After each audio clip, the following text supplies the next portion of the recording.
Welcome back, fellow farmers and friends, and maybe even some new farmers to the Misled Farms channel here today, where we're going to be talking about precision farming.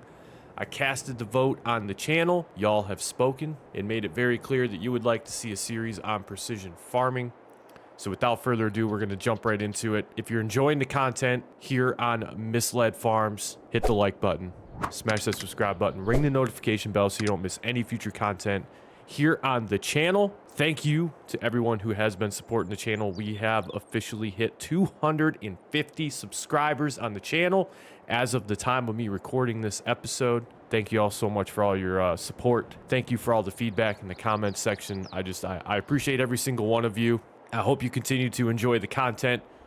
And without further ado, let's get right into precision farming.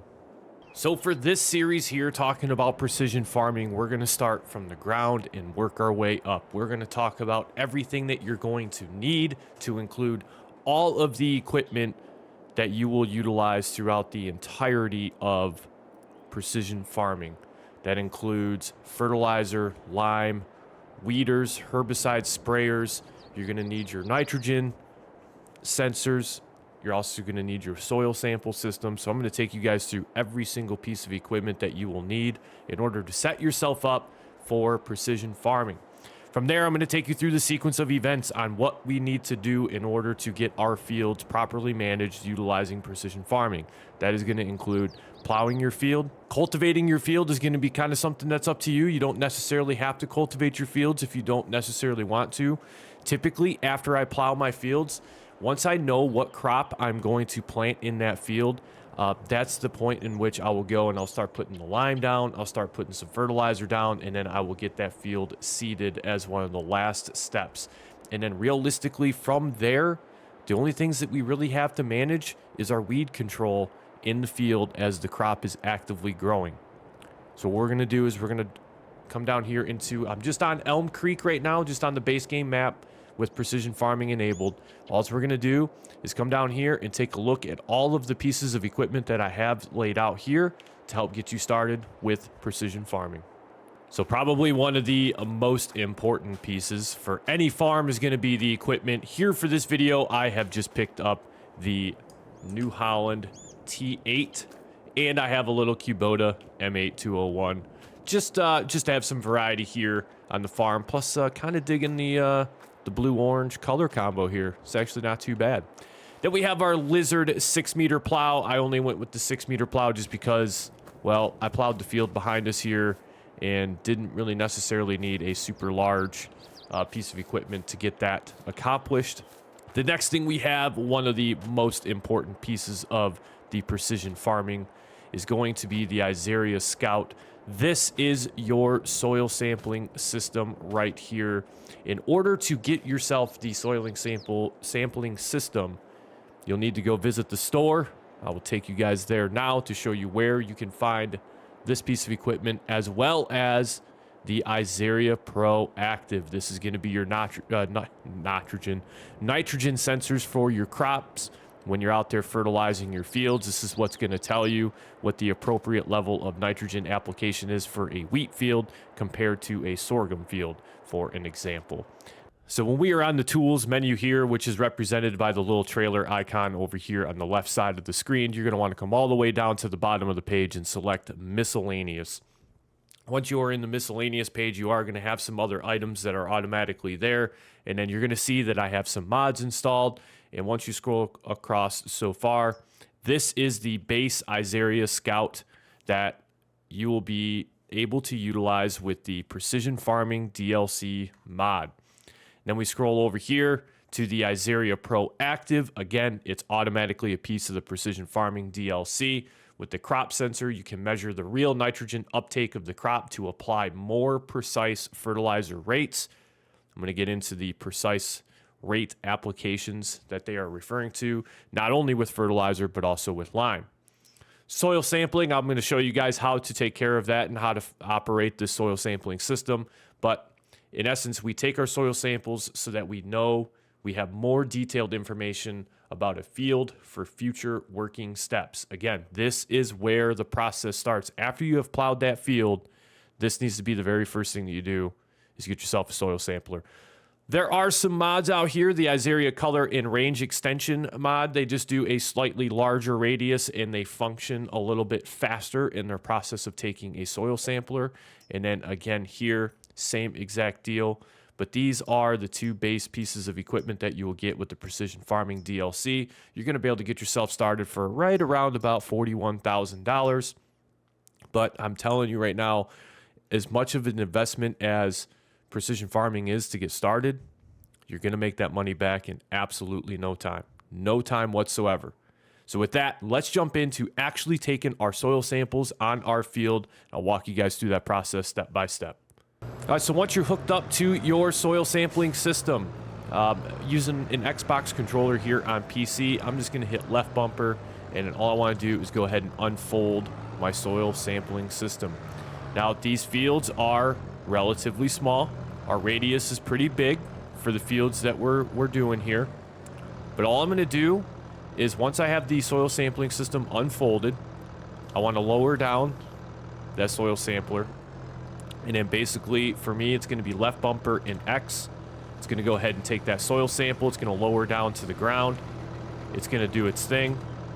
It's going to raise back up. And you'll see down in that mini map that your green ring radius there started to flash as it was going through the process of taking the soil sample. That is completely necessary. It just lets you know that it's currently processing. I'm gonna move over here. I'm gonna do the same exact thing. The green circle turns to a yellow circle. Yellow circle is gonna flash. The soil sampling is completed. Now, a couple things you're gonna notice. Background color of, or the color of the field has changed. Mainly because now what we have is we have taken soil samples for this field. I would recommend either using your mini map in the lower left-hand corner or come in here and take a look at the field and make sure that you have the whole entire radius of the field covered for soil samples being taken. Make sure that there's none of this like brownish color showing. You want your whole entire field to be like this burgundy color right here to let you know that you got 100% coverage for precision farming.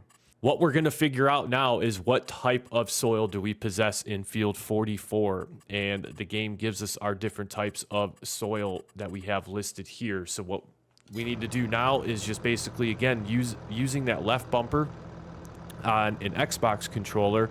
I have the option to send soil samples for analysis. I'm going to do that. I'm going to get a little pop-up screen here. Soil samples are now sent to a laboratory for analysis. You'll see the results of the soil types or soil type map soon. Okay, too easy. I'm gonna go ahead, fold this back up. Typically what you'll see is each soil sample you take costs $100. We took 2 soil samples there. I would expect for this to cost $200 for the soil sample. It might even be $2,000. It might be $1,000 per soil sample, but we'll double check that as soon as those results are done. Boom, there it is, 2 samples, $100. Cheap enough, easy enough. I'm done with the soil sampling unit at this point for that field. Let's go ahead and take a look at what different soil types we have. And again, I'm going to come back here to the second option over here on the left, like the little satellite GPS imagery. That is your precision farming tab. And we can see here that I have a little bit of silty clay up here in the upper left-hand corner of this field. Then I have sandy loam and I have loam. These are some of the 2 better soil types. You'd really like to have completely loam. But having a mix of a little bit of sandy loam in there is not bad. The importance of the different soil types is going to be your seed application rate, your seed usage, as they call it, as you are actually seeding the field. Silty clay is going to have a very high seed usage, so you're going to burn through a lot more of your seeds when you're planting your fields if you have a lot of silty clay, whereas loam and sandy loam are going to have a much lower seed application rate. So you're going to seed the same size field that you normally would in base game, but you're going to use significantly less seed depending on the soil types if you're running the precision farming mod. If you're utilizing less seed, that means you can seed more fields, get more yield out of those fields, which means you're making more money, and you're actually spending less money in the long run on additional seed. That's where precision farming really starts to pay off, is in the long run, It's expensive to get set up initially, but in the long run, when you're starting to see the increases in yield off of your fields that you currently own, you're using less materials such as seed, you're using less materials such as herbicide for your weed control within your fields. This is where precision farming really starts to show its benefits, is in how much money you can actually save on product in the long run. All right, so I went ahead and took some soil samples up here at the lab, or at field 46, and sent those off to the lab. I'd actually come over here and started seeding this field because I wanted to show you guys the seed usage rate, but then I realized I took the soil samples, but I never sent them off to the lab. So we have gotten that taken care of. Soil samples have been to the lab. We know what type we have. We have silty clay, sandy loam, and loamy sand. This is actually going to be perfect. So I'm actually going to start on the silty clay side of the field here. We're going to plant some canola. You can see the pass I did on the other side before I realized we didn't have our soil samples yet sent to the lab. So we got that fixed up though. All right, so with the seeder lowered, I'm going to go ahead and turn this on. Now, what you'll see is at the at the bottom of your controls menu in the upper left-hand corner of the screen, you're going to see variable seed rate. Right now, it's just kind of defaulted to 52 seeds a minute. Let's pull onto the field and see what this starts to do for us. This is what's going to tell us how many seeds that we're using as we seed this field. Right now, we're kind of just holding like a steady medium. I don't know if I'm gonna be able to get all the way to the edge. Nope, I don't think so. But this is what lets you know how many seeds that you're actually utilizing to plant this field. And you should start to see, sometimes you'll see that number start to fluctuate a little bit depending upon the soil types that you have on this field.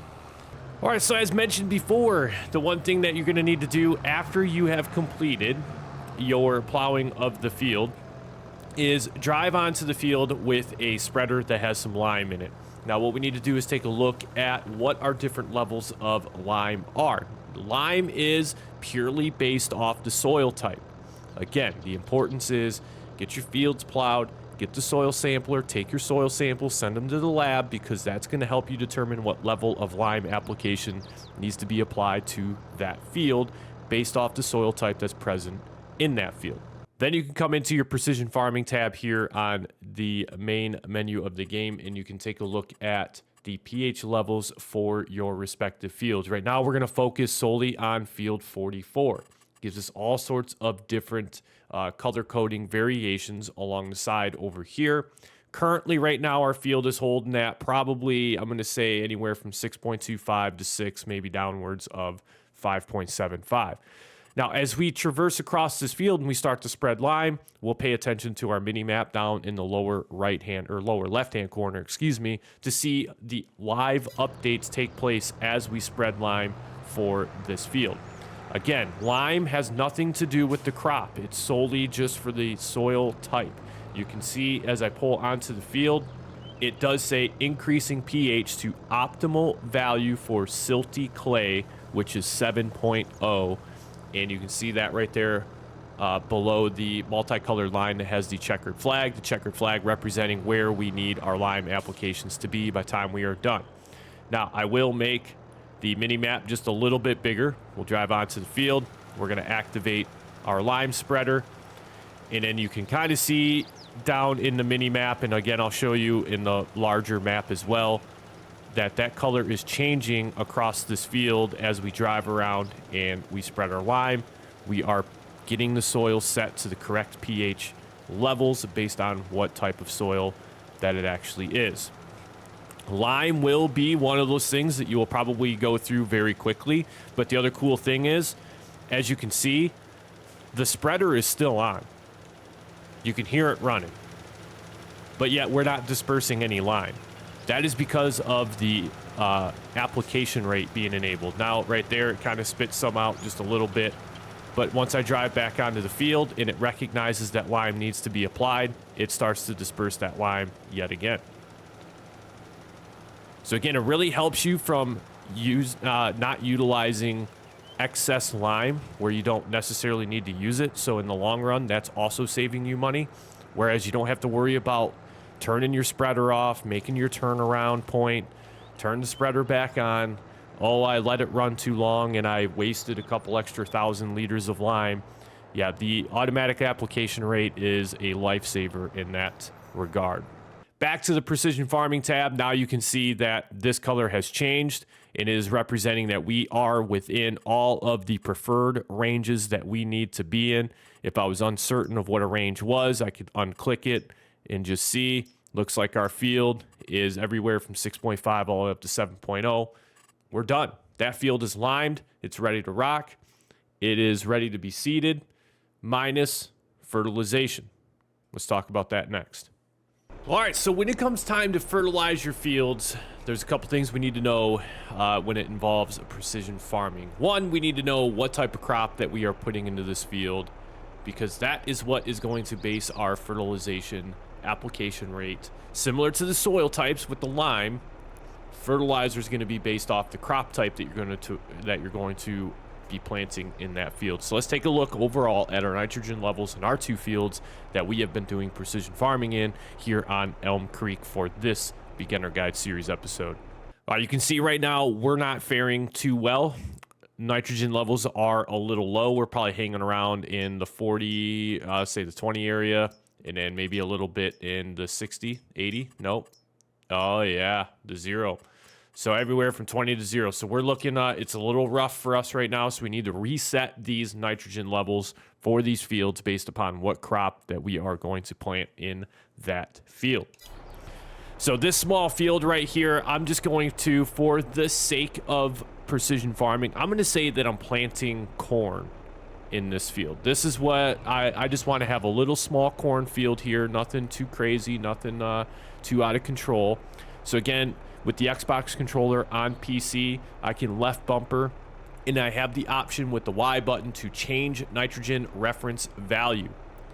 What that means is I want to go ahead and change the reference value depending on what type of crop I'm going to plant. So I'm not planting oat, I'm not planting canola, I am planting corn, however. So now this field will be fertilized and prepped and ready for when it is time to plant corn. So the crop that you're planting does not need to be in season for fertilization, but you just have to remember that that field has already been set for that specific crop. So when you do go to your crop calendar and you see that it's planting season, this field's already going to be set and ready to go.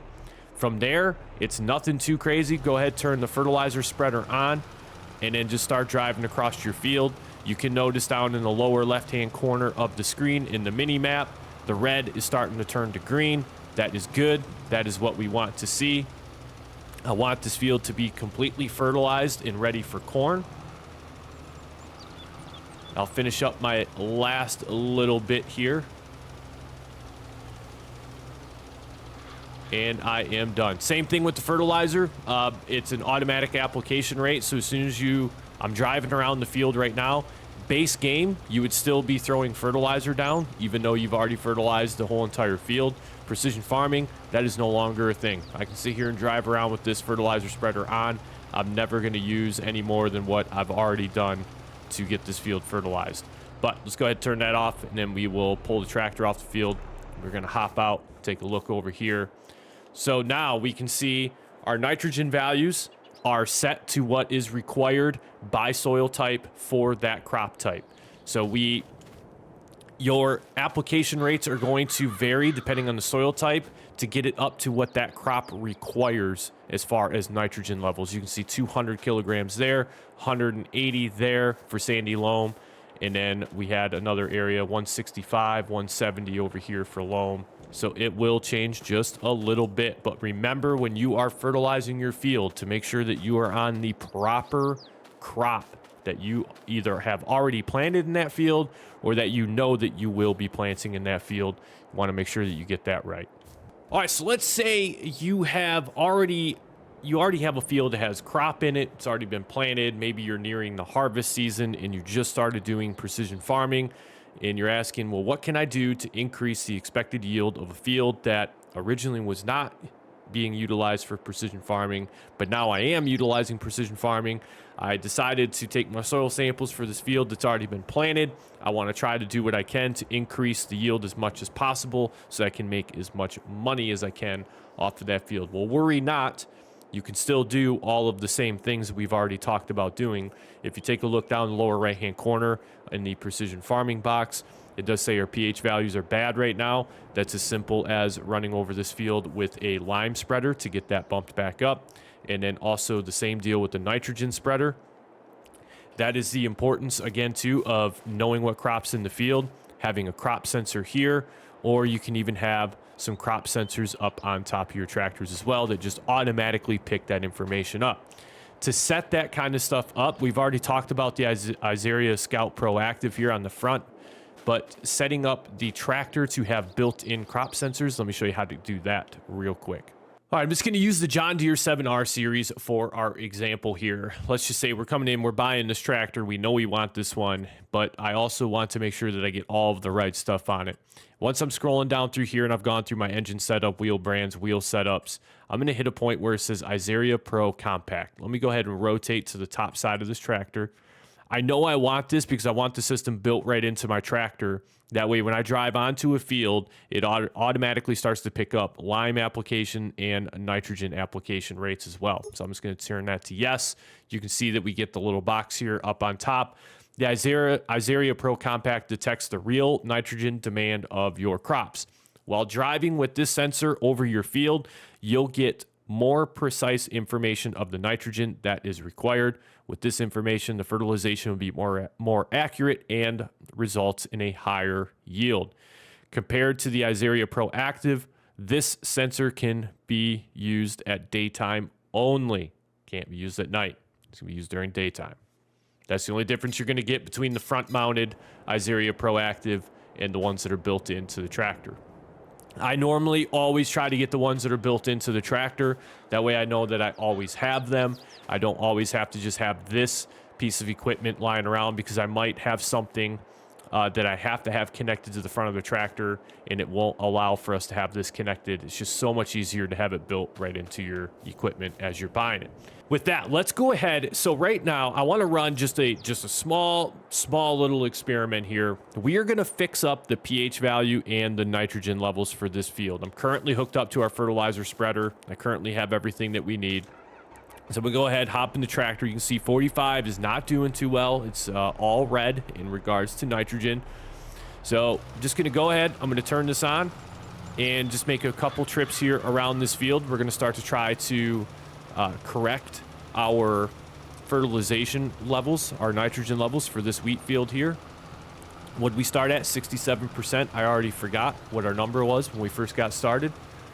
All right, so just with the fertilization alone done, we have jumped from 67% to 85% yield, and that was just with fertilization.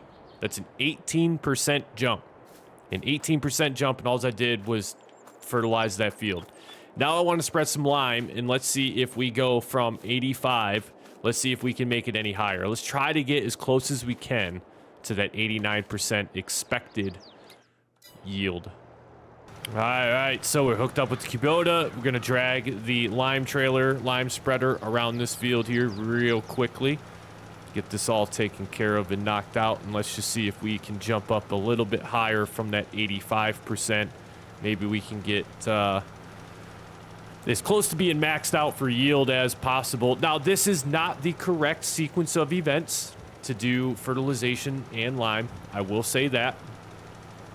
This is just a break glass in case of emergency when you're just trying to get a little bit more of that yield pulled off from that field.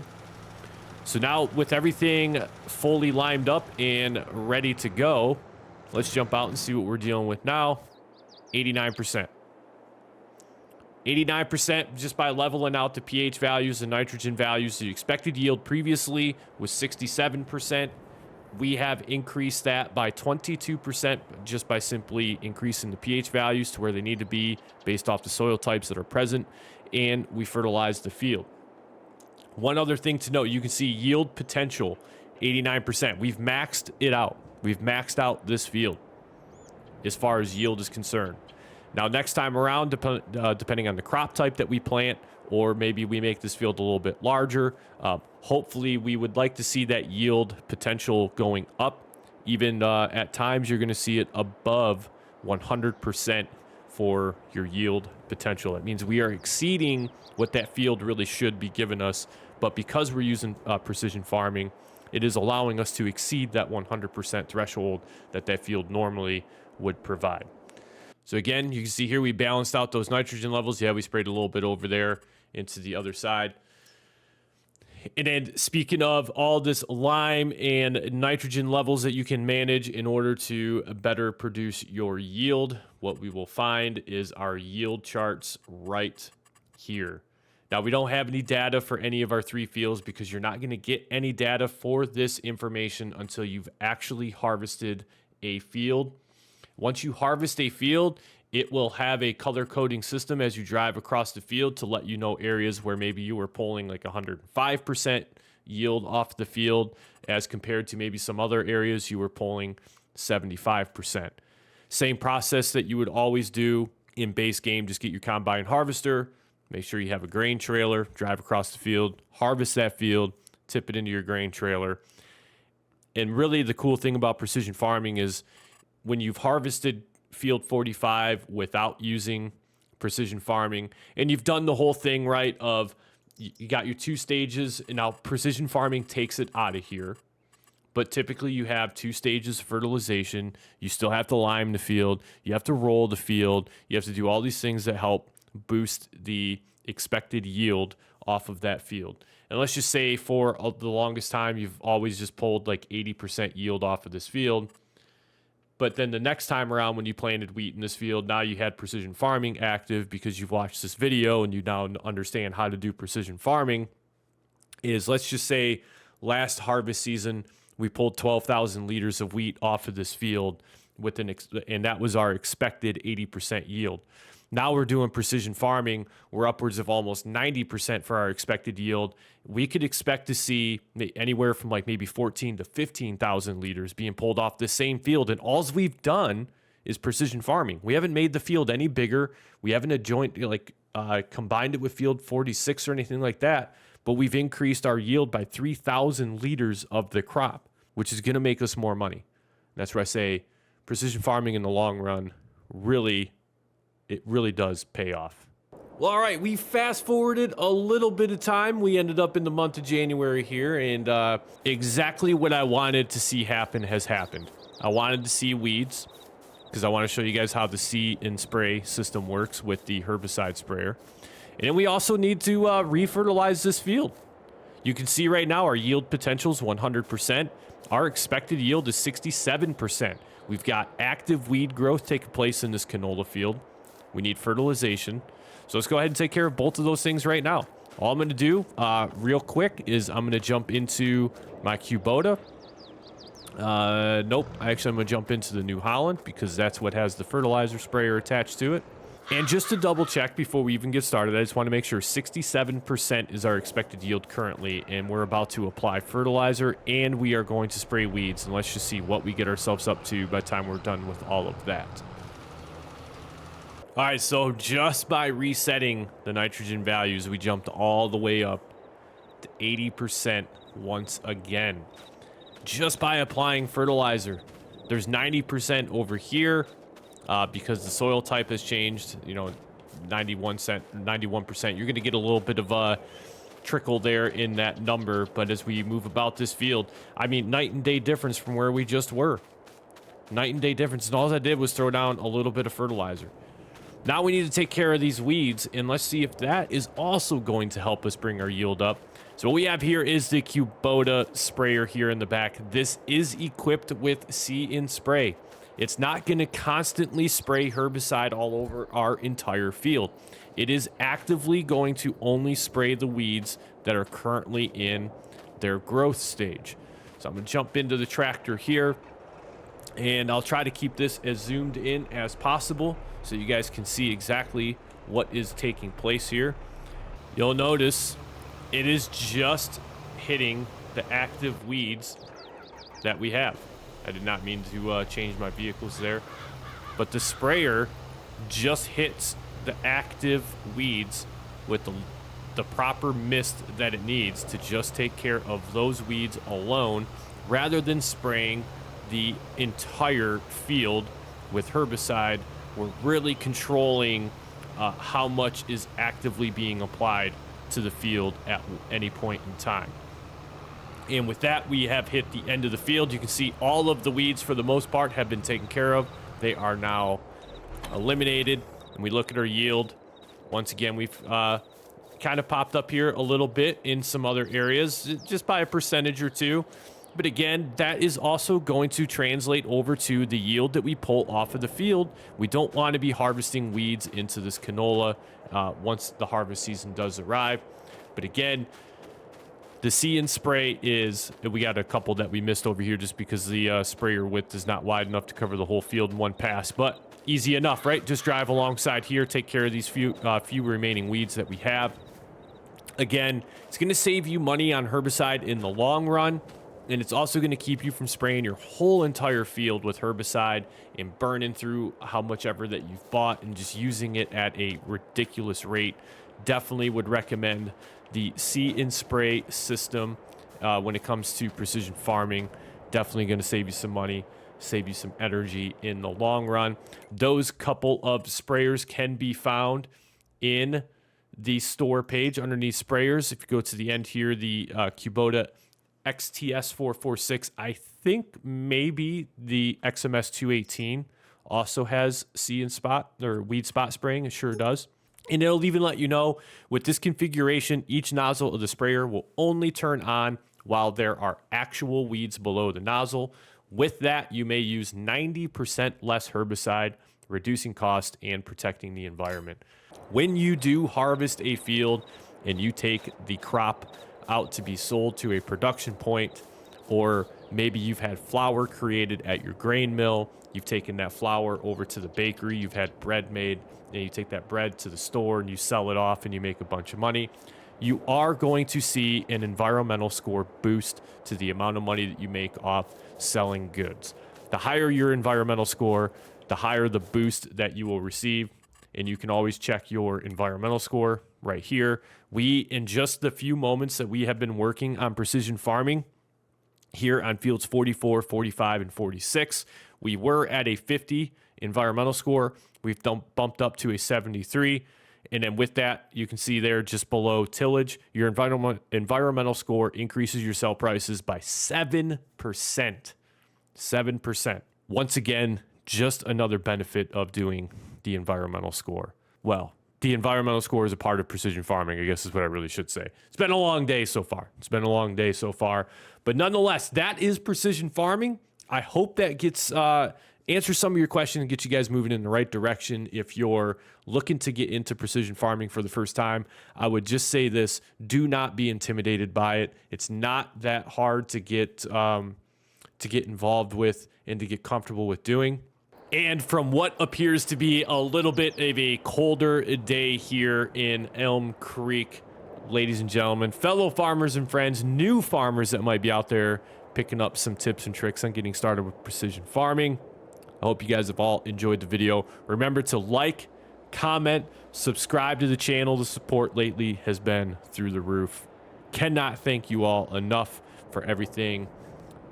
As we continue along in this adventure here with Farming Simulator 22, let me know what other beginner guide videos you would like to see. And if you have any further questions about precision farming, feel free to hit me up down in the comments section. I'm doing my best to keep up with everyone down there.